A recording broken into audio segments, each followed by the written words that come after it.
Andrew Wilson. What? You want to vote? Oh, All right. I thought I had their leaders Let's on. see here. Thank you. All right, one more deal, let's see. Number between 1 and 8. Like you agreed, okay. We got to be 1 and 8. 3, Jason Howard.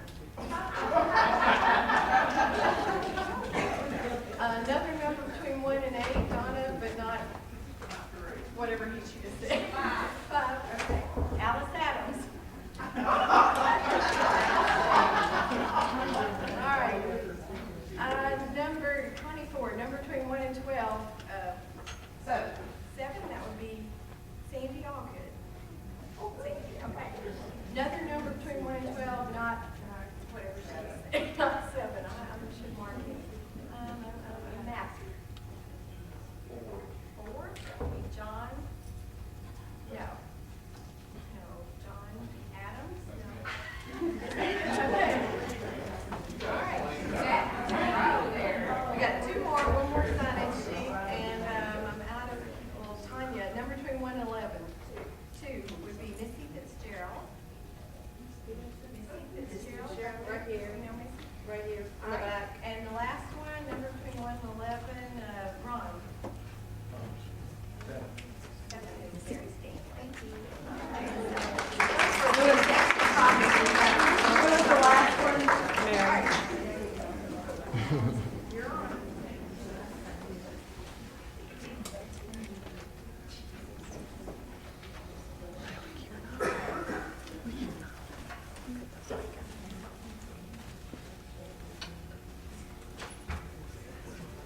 We want to welcome everyone to our sort of keynote event for our 10-year anniversary of our Common Reading program. We are welcoming Silas House today. Just a couple of notes before we start.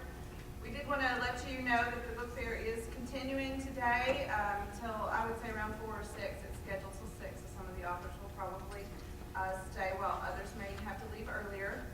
I want to remind you to silence your phones if you haven't already done that. And I wanted to just remind you that Silas House will be signing books here after it is reading, and I believe we'll probably do that here in the front. There are some books available out in the foyer if you would like to get some. And I'd like to ask Shane Collins, so if you guys are here to introduce some.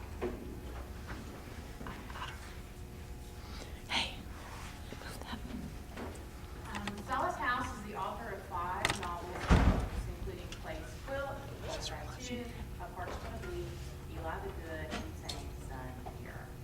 He serves as the NEH Chair of Appalachian Literature at Berea College and as fiction faculty at Spalding University. The list of awards and honors that he has received is so long and impressive that I know if I were to read it here, Silas would have the goodies to blush. So I'll save him that embarrassment. But you should know that Silas is most definitely a person that, like my mom would say, puts his money where his mouth is. Here are a couple of examples of what I mean by that. Silas distinguished our Common Reading program in 2004 when he became our very first visiting author. He didn't visit our campus because we paid him a little money or because he got obligated to. He visited because it was, and obviously remains, important to him to show up, to confirm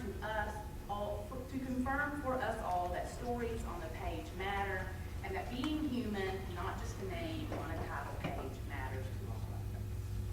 While his multi-genre publications showcase his writing skill, his visit to OCTC also revealed another talent that was highly prized in my own Eastern Kentucky upbringing: talking. One reason I probably teach rhetoric and composition is because from the time I could speak, my father and my grandfather challenged every notion I ever had about anything. Even now, my 92-year-old grandfather sends me every year for my birthday a subscription to my hometown newspaper, the Mountain Eagle. Now, he doesn't do this necessarily because he loves me or wants to send me a gift. He does this so I can study up before I come home, because when I go home and visit, I know that he's going to be ready to talk. I don't mean gossip, he's ready to talk about notions and politics and things that dearly matter I think I return this favor to my students, and I wish I could take all of them and Silas to meet my grandfather and my father, these people that see themselves as worn out and thrown away old men. But I also know I don't have to take Silas because he already knows them. I believe, along with many other influences, it was the spirit of men and women who not only love to talk, but also have the gumption to say something, even if, or rather especially if it ruffles feathers, that may have inspired Silas's Appalachian Studies Association keynote speech, A Conscious Heart, which remains a searing manifesto against apathy. In his speech, he says, I could be the curmudgeonly English professor and stand up here and tell you that it's the young people's fault, that students don't work hard enough these days, that they don't care enough. But I'm going to stand here and tell you that Americans on the whole just don't care enough and don't work hard enough. Are your feathers ruffled a bit? Are you ready to put your money where your mouth is? Ladies and gentlemen, please welcome back Silas House.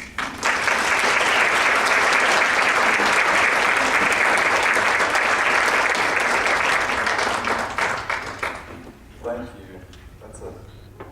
That's a really beautifully written introduction. Well, I'm so glad to be here. If I can figure my iPad out. I can't believe it's been 10 years though. That doesn't feel. It makes me feel really old because it's. I was just a baby, I guess. So thank y'all for having me and for letting me come back. I'm going to read just a little bit from Parchment of Leaves, since that's the book that was read in common. Talk a little bit about Parchment of Leaves, but also want to read from a pretty recent book called Eli the Good, just a short little scene from that. And I'm going to read a scene from my brand new book, which I'm hoping will be out in about a year. I've been working on it for, I don't know, about 5 years, so I'm so glad I can finally go around and start reading it. So I'll use you all as one of my test audiences to see if it resonates in any way with you. But first, I will tell you just a little bit about the part. I also want to take questions, so I'm glad to always, like Shannon's saying, I always look to just set the job, just talk. And so that's really why I like to come to these things, is to get to talk to people and not just to hear myself read, which I really get sick of. And the other authors in the room I know can identify with these. We get so tired of hearing ourselves talk, so it'd be nice to hear y'all. I think that this was the first place that did Parchment of Leaves as a common read. It was a fairly new book at that time. It's been out about a year and a half, I guess. And I was so pleased for it to be used and read in that way, because it's such a special book to me. And even 12 years after its publication, it's still a really special book to me. And it's still the book that I get the most letters and emails about. These characters readers are more endeared to these characters than any I've ever written before. And that's really, the best part of that is that I don't really feel responsible for these characters in the way that I do for my other characters. This book really wrote itself. And I can't say that for my other books. All of my other books have been, painful, awful, hellish journeys. Wonderful too, and filled with joy and all of that, but really, really hard to do, really difficult. Parchment of Leaves just came as if it was whispered into my ear, and I just sort of sat there and let the voice tell me what to do, as strange as that sounds. And this is the only book that I've had that experience with. I've heard other authors say that they have one book like that just sort of comes fully formed. When I started writing the book, I mainly wanted to do it because all my life I've been told that my great-grandmother was full-blooded Cherokee. If you're from Eastern Kentucky, you're always told that. And I don't know if it's the same in Western Kentucky. Maybe it's just like that all over the South. But so I really wanted to find out if that was true. And so one thing that I do when I write a book to answer a question for myself. Every novel I've written is because I'm trying to figure out something. And so Parchment Leaves really forced me to do that. And the main thing that it forced me to do was to delve deeper into my family history and really interview people in my family. You know, so often we think, I'm going to sit down and tape my grandmother and I'm going to write down all those stories and all that. We never do it, you know, and then it's too late. So that's one thing I loved about this book is that it forced me to do that. And I spent a lot of time with the older people in my family whom had always been the primary storytellers in the family. But it was different to sit down and interview them. The big difference was that they totally froze up and, you know, and couldn't answer your questions until you just, I finally learned to sort of give them a prompt to get rolling.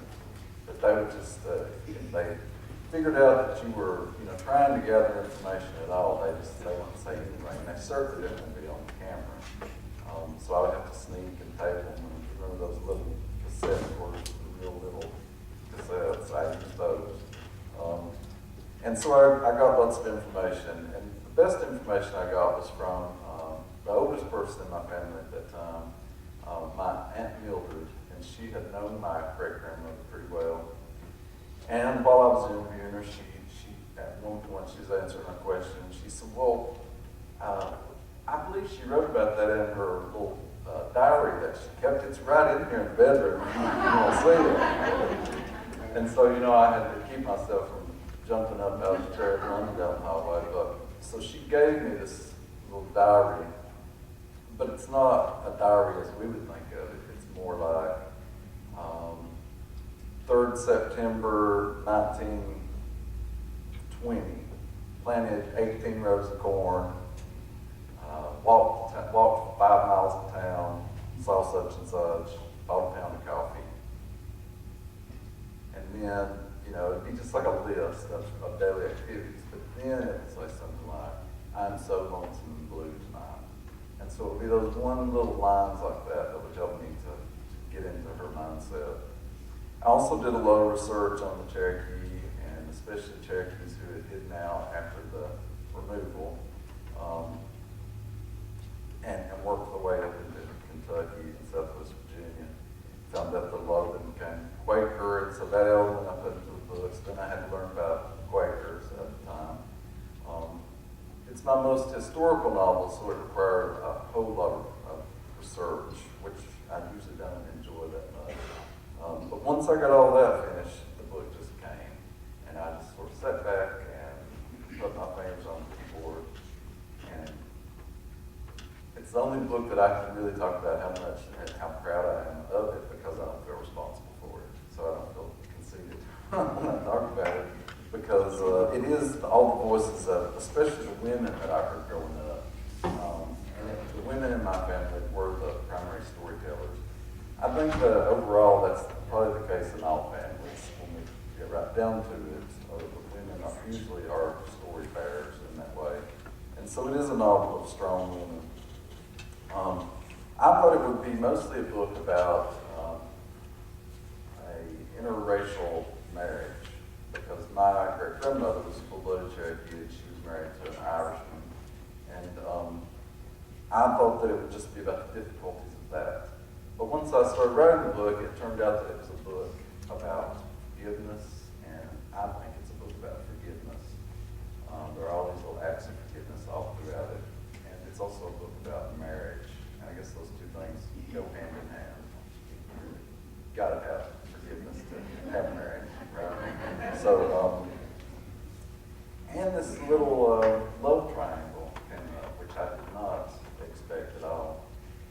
That was one thing about the book that I really had to let go of the reins and set back, because I was writing a book about my great-grandmother, but suddenly she wanted to do all those things that you don't want your great-grandmother to do. You know, like she wanted to consummate that marriage for one thing, and she was very adamant about that, so I had to allow her to do that and be a full human being in that way. So I had to release myself and distance myself that way. She also, and I don't want to ruin it for people who haven't read the book, but she also ends up killing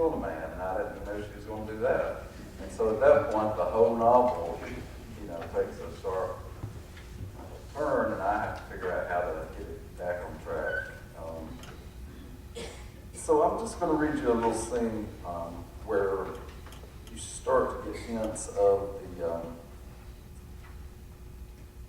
love triangle happening. And the love triangle is between Vine and her husband and his brother, who is in love with Vine, and she does not reciprocate. And the book is told in her voice. As winter started to set in, I began to see something very clearly. It was as if I had been working on a quilt, and suddenly the pattern had taken on its shape and meaning. I seen that I had married a very quiet man, the opposite of myself, of my own father, of my own people. He was the opposite of his own people, in fact. For his mother, Esme, could outtalk any preacher, and Aaron was all the time going on with his notions and daydreams. Maybe it was the time of year that made me notice. The weather seemed to give me hints. Rain showers in the summer had come in with rumbling thunder, sheets of water pounding against the tin roof, wind that bent the trees low and set the leaves to chattering. But cold rain fell straight down in November and December, quiet, sometimes so gently that it seemed a damp mist you could walk through without becoming wet. The sounds of evening, crickets, frogs, cavids, were gone until spring. Even the creek silenced itself. The last of the leaves fell with no more sound than a dying breath. And Saul was quiet too, still and silent. But by the time the gray sky began to spit snow around Christmas, I didn't think I could stand it. Esme was a different person in the winter. She didn't venture outside much and spent the colder days fooling around in her kitchen with a big quilt thrown over her shoulders. She wasn't much in the way of company, since the only thing she wanted to talk about was her aching bones. She could always tell when big snow was coming by the harsh pulsing in her joints. There was no solace in Serena either. When Serena finally started to show that she was carrying, she really showed. She was big as a cow by January, but still kept right on going out to catch babies, making her way over the slick rocks. I thought she was carrying twins, her belly was so big. But she always just shook her head and said that it was nothing more than a big old boy. So Aaron kept me company. I was desperate for conversation, and he always gave me that much at least. He'd come up to the house every day after he had done everything that Esme had asked him to. He didn't have a job, even though he was plenty old enough for one.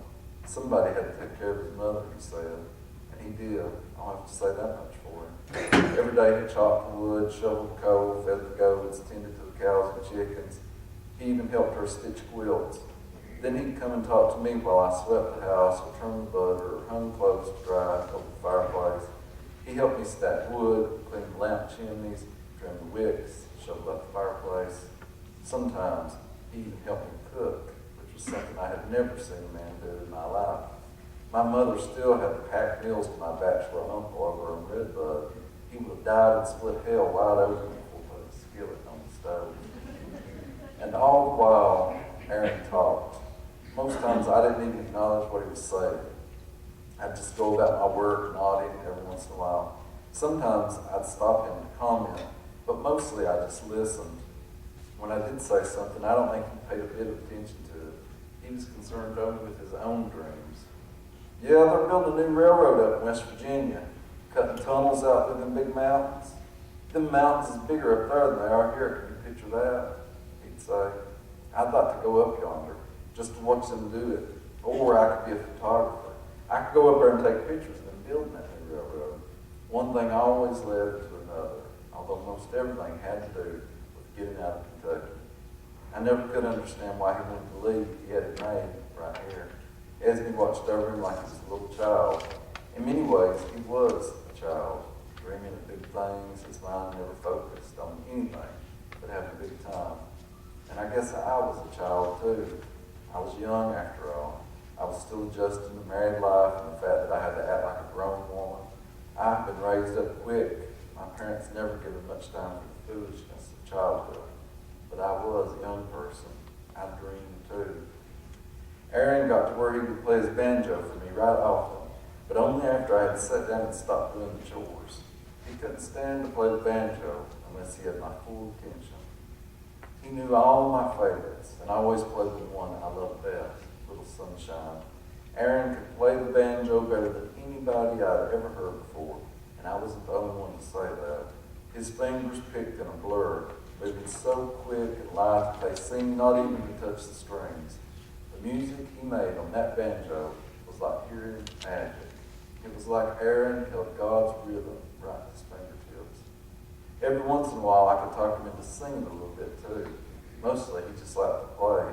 I liked the way he sung Charlie's Neat. He hunched over the banjo and looked me right in the eyes he sung, making crazy old faces at the end of each verse. And then it was like he lit in on that banjo, rocking back and forth with it atop his lap, his fingers pulling out clucks and pops on the strings. Lord, it was something. The way that he could pull a sound out with nothing more than his thumb and his pointing finger. If you want to be something, I said, you ought to make a living playing that banjo. He thought this was funny. Shoot, Vine, he said, a man can't make no money playing music. Musicians always laugh at that line.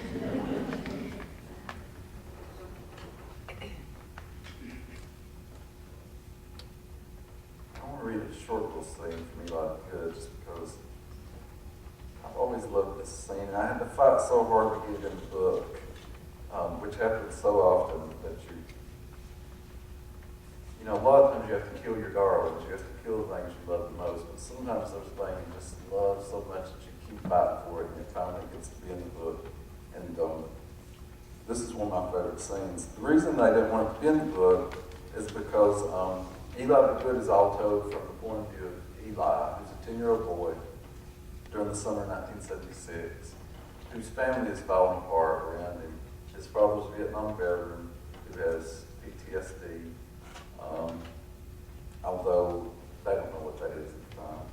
And, the family doesn't. And his sister, who's a famous war protester, comes to live with them. So in a way, the Vietnam War is being, the state of the United States is being reenacted within the confines of that house, a veteran of the Vietnam War and a Vietnam War protester. So this sets up a series of events that causes lots of explosive things to happen. So the whole book, Eli is reporting all this. He's eavesdropping, sneaking around, telling his own story. But I really, really wanted to tell you more about his sister. And in this scene, Eli is not present, but he tells you about it anyway. And so that freaked the editor out. She's like, how is that possible? So the way that I set this story, this passage up, is that Eli, this story's been told you in retrospect, so he's putting together things that Josie has told him, things that her ex-boyfriend, now ex-boyfriend Charles Asher has told her, and he's using his own imagination because he knows his sister so well. So, if I could have flown, I would have slipped out of our living room window, floated down our road with the warm river by its side, and glided above the main highway, over refuges, closed but well-lit businesses, the courthouse steeples flag that rose and fell as if breathing, out into the darkness of the country, over the high school and the spillway where teenagers went to park, over mountains becoming black with the deepening of night, and then to the drive-in, where the screen stood like an impossibly big and wide tombstone. The face of Gregory Peck loomed large there as he drew back the hair of his son's head and found the mark of the beast. Among the rows of cars, the movie was sold out that night, was a candy apple red 1966 Mustang that belonged to Josie's boyfriend, Charles Asher. Inside the car, Charles Asher was kissing Josie's neck, but she paid him no mind. She ate great handfuls of popcorn and kept her eyes on the movie. She paused from this only long enough to reach down into the floorboard for her Pepsi. She took a long drink. Her lips capped around the straw for a moment after she was finished, and then set it back down without taking her eyes from the screen. Charles Asher, one of those people who is always called by his first and last names for no particular reason, was used to my sister not paying him very much attention. It was common knowledge that she had first gone out with him simply because he drove the sharpest car at the high school. After that initial date, she was taken by how he fawned over her, and then grew to like him, and then dislike him. But ultimately, she felt such a mix of pity and gratitude to him that she was never able to quit him.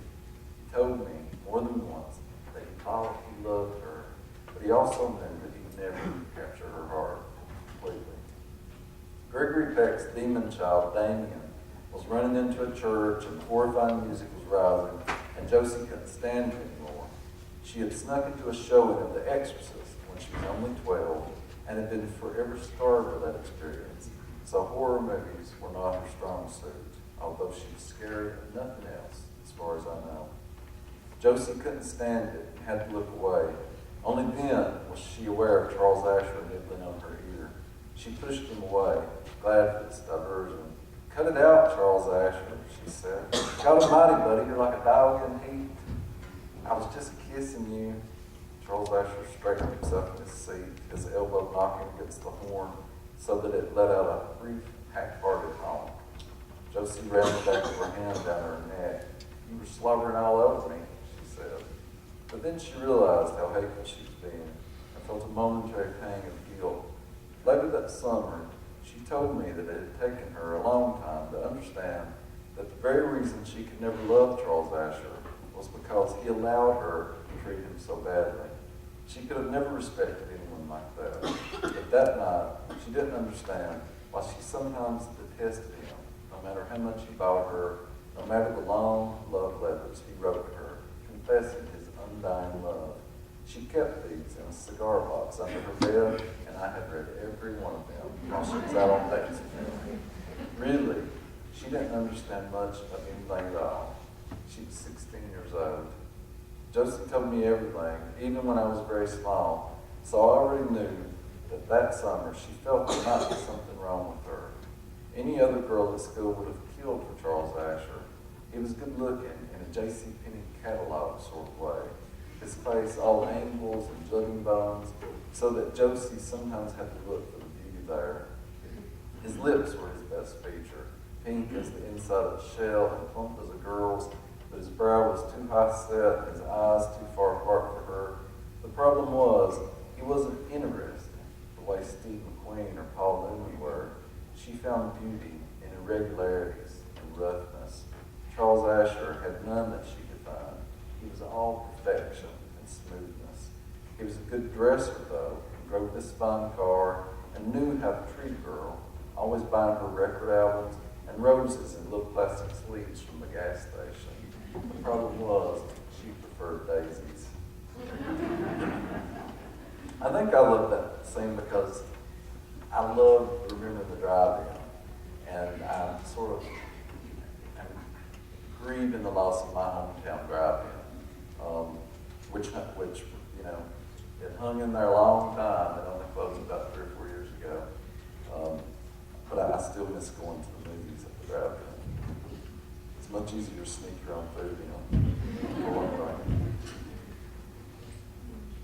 I think I have time to read a short little scene from my new book. It's called Little Fire. Sorry, just a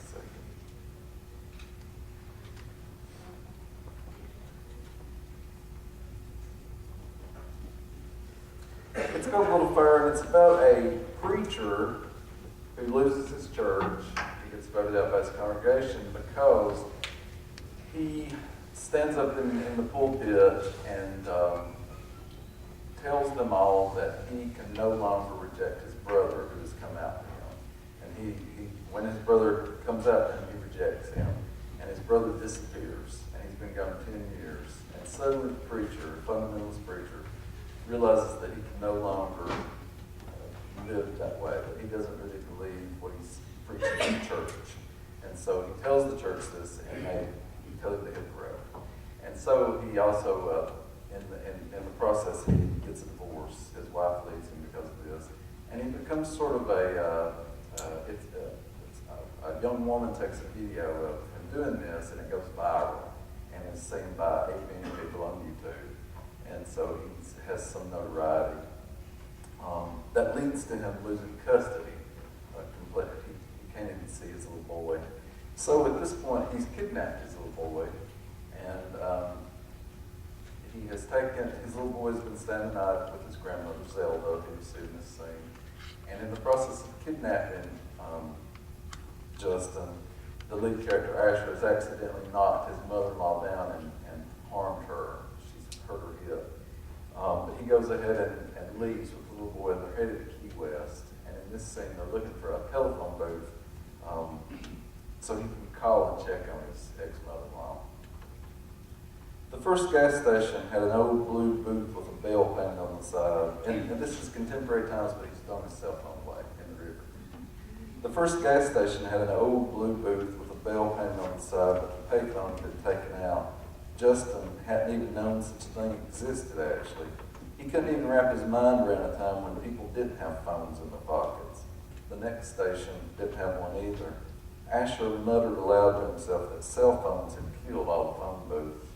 They sailed on down the interstate to the next exit, where there was not one single thing except a huge truck stop painted highway stripe yellow with a red sign on its roof that was so big Justin thought it could probably be seen from space, like the Great Wall of China they'd read about in World Civ. Tight wads, the cheapest gas in the South, not guaranteed, the sign announced. A blue phone booth stood right out front where they could pull up close. Southern Belle was written on the side in faded white letters. "I'm going to call you Mama right quick," Asher said, shoving the gear shift up in the park. "You want to talk to her?" Justin didn't think he could stand to talk to her. She'd start crying and would probably tell him to run off, to get to a cop, to find some way to get back to her. Or she'd say, "Just pray, honey, pray and the Lord will see you through this." And Justin knew it didn't work like that. He didn't believe God would even listen to prayers you ask for yourself. He shook his head no with emphasis. "You sure?" Asher was fishing quarters out of the ashtray. "It'd do her good to hear from you." "I'm positive," Justin said, with some amount of exhaustion. So Asher closed the door and went to the phone. Justin zeroed in on a young Cherokee woman in cut-off jeans and a red halter top who was strutting across the parking lot while she smoked a cigarette. Her breast bounced up and down with each step she took. Justin thought the word titties in his head and laughed to himself. He loved that word. It was his favorite. Her hair was shiny and black, almost to her waist, and she flipped one side of it over her shoulder. The muscles in her brown legs tightened each time she put a foot forward. A trucker swung down out of the cab of his 18-wheeler and whistled at her. "Lord have mercy, honey," he hollered, and she glanced his way. And Justin thought for a minute that she would give him the finger, but then she put her eyes back on the truck stop door.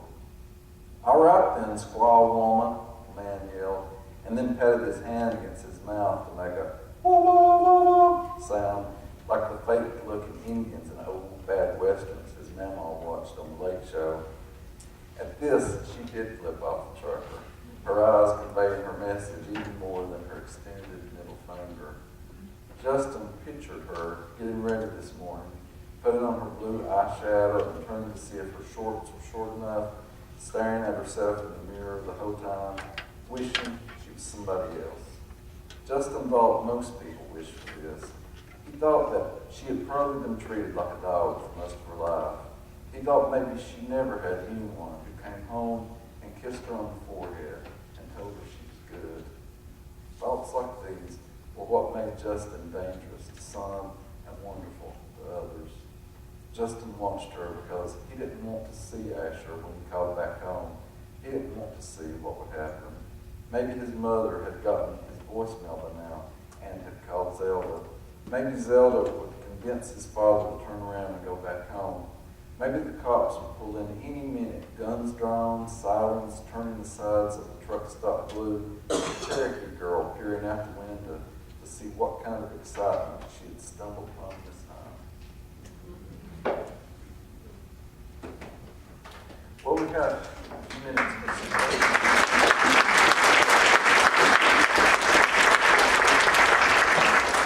I enjoyed spending time with that little boy, Justin, who may or may not be a saint.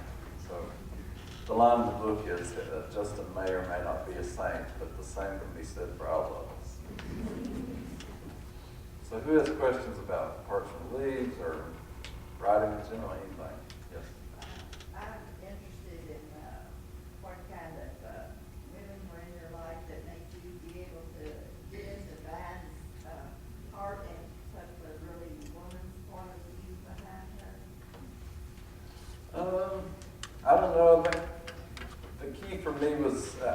really I became sort of frozen up when I thought too much about writing a woman's story, you know, and being a man.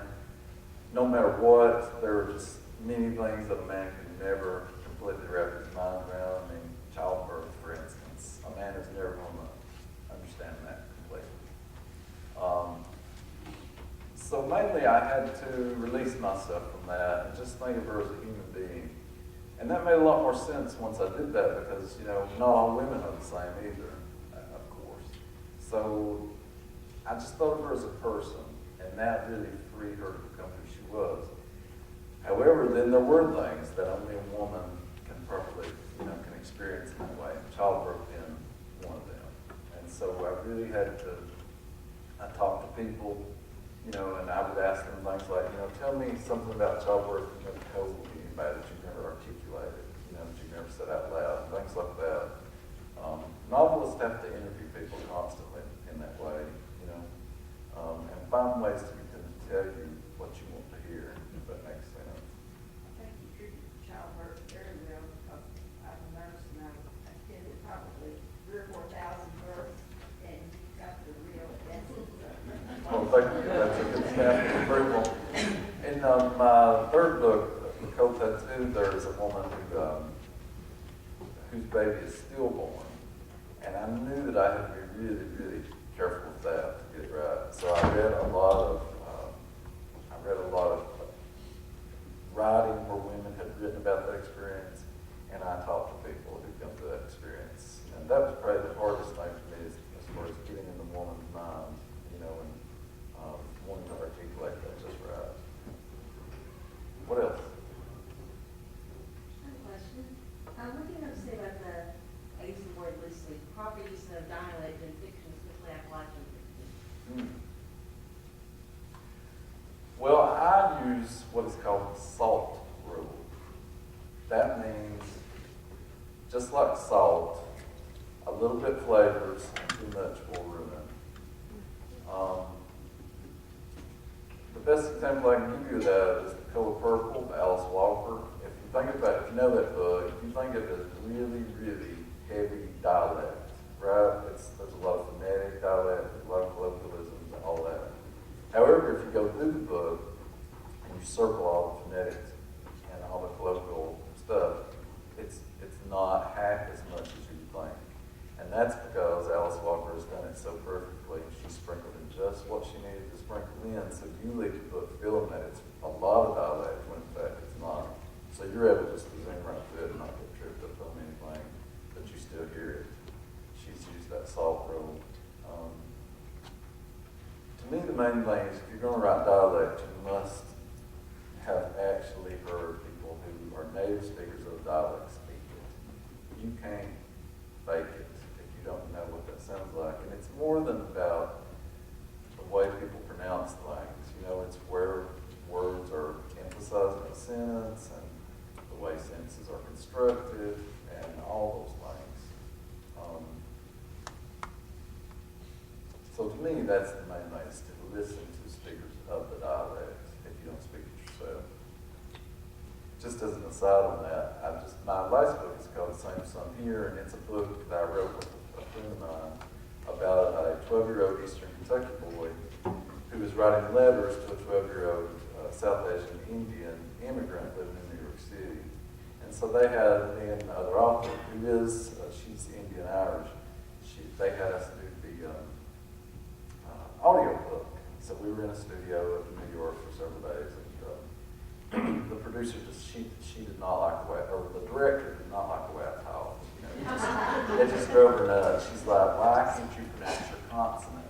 You know? But just when I thought, you know, Lady I'm fixing to walk out of here, because, you know, the producer came in. He's the one who had hired me, and he overheard this, you know, she told him, I can't do anything with that accent. He said, that's why we hired him. That's why we want him to record the book, because he talks like this little boy does, you know, and so he can do it better than anybody else, because he knows how the boy speaks. And so we ended up winning the biggest prize that you can win in audiobooks, the audio award for best narration. And I always say that, Neela was raised on Long Island, so she had to learn how to speak an Indian accent. She has to act that out. I didn't have to act at all. I just sat down and talked. And they did some adjustments with computers to make my voice sound younger, like a younger voice, not so deep. But the accent's all me. Yes. Some of us had a discussion on just how you pronounce I would say Adia. And I spelled that name phonetically to help you with that. Yeah, but there's just so many ways to pronounce it. The other one that people often don't know in the book is Matrasa. Lots of times people call her Matrasha, or I don't know how to say it, but lots of ways. Yeah, there's a character in two of my books named Easter, and it's spelled E-A-S-T-E-R, but about half the people I talk to pronounce it Esther, which I've never understood. But I think it's just, we go on other people we know, and like with a name like that, we probably don't know anybody else, right? So it's hard to know how to pronounce it. Well, my husband was a musician. I said, "Is this Aida?" Right, and that's how most people would pronounce it, yeah. And then I thought maybe it was, I have a cousin who's Nadia, and I think it's Nadia. Yeah. I love naming, that's one of my favorite, and unfortunately, I love the names in this book. I was able to, use names I've always wanted to use that I can't get away with in the contemporary world, I had an aunt named America. You can't really get away with that in a modern, contemporary novel. It sounds too heavy-handed. It's like you're trying to be too symbolic, But in Portuguese, it works because people back then, a lot of people have names like that.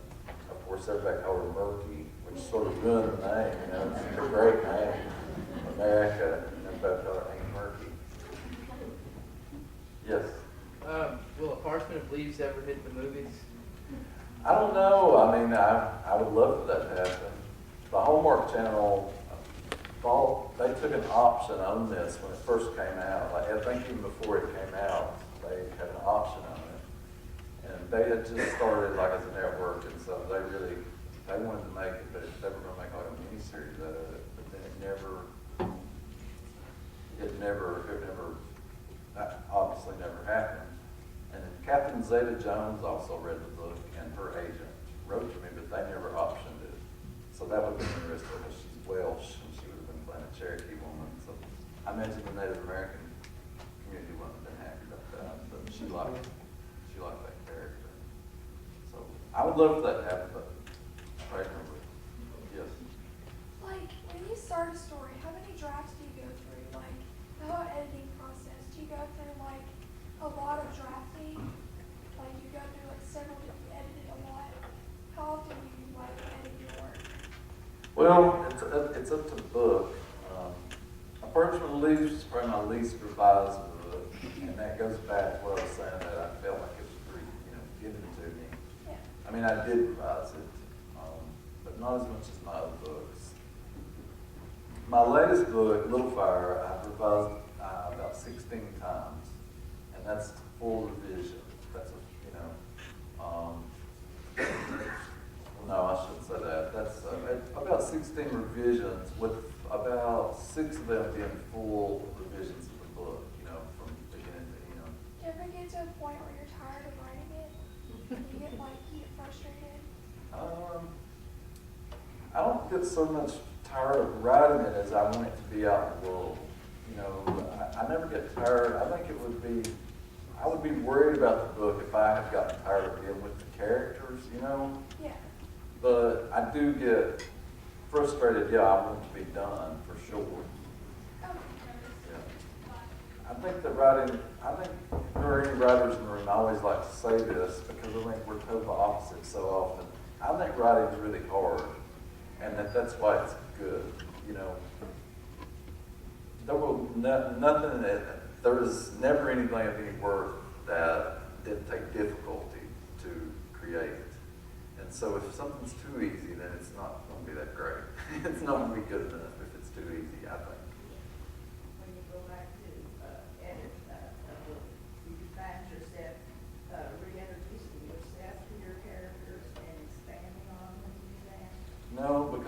usually spend, you know, I usually know them pretty fully before I start the book. The only book that I didn't was Personal Living. In my other books, I've known the characters completely, and then I just write the book. I usually spend 4 or 5 years thinking about a book, and then I'll sit down and write it in about a year or so. 12-year-old really loves taking that here, and you guys wrote that book in letter form. Mhm. Yes, we actually wrote letters to each other and put a stamp on them, put them in the mailbox. One of the best things about that book is that I get letters, like handwritten letters from younger people. Just about every day I'll have, you know, one letter or one or two letters from a young person, and a lot of times it's all there they've ever written, you know, which wasn't the case when I was little, but the book leads them to do that. We had several rules for Saint Son here. One was that we would never talk about the book outside the letters. The whole book had to, well, what happened is that we both were working on separate books and that we couldn't get to go anywhere, and so we decided to write these letters to each other to see if maybe we could jumpstart those characters. And after the first letter, we knew we had a book between those two characters. So we set the rules for ourselves is that it would be written over one calendar school year. We started in August of 2008. We finished it in May of 2009. We had to be finished by that day. And we would never talk about it outside the letters. So we stayed really in character. So that was fun.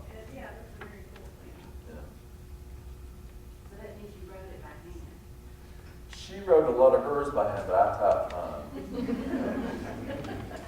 And in the book, I think that's the way it is too. She mostly handwrites her. You're supposed to, like, you know, that hers are handwritten and his are typewritten. He uses a computer, but she does longhand. I can't write longhand. I mean, very long. I forget what I'm wanting to write. So are they now, those letters all together? You mean our originals? Yeah, where are they? Well, you know I'm not that organized.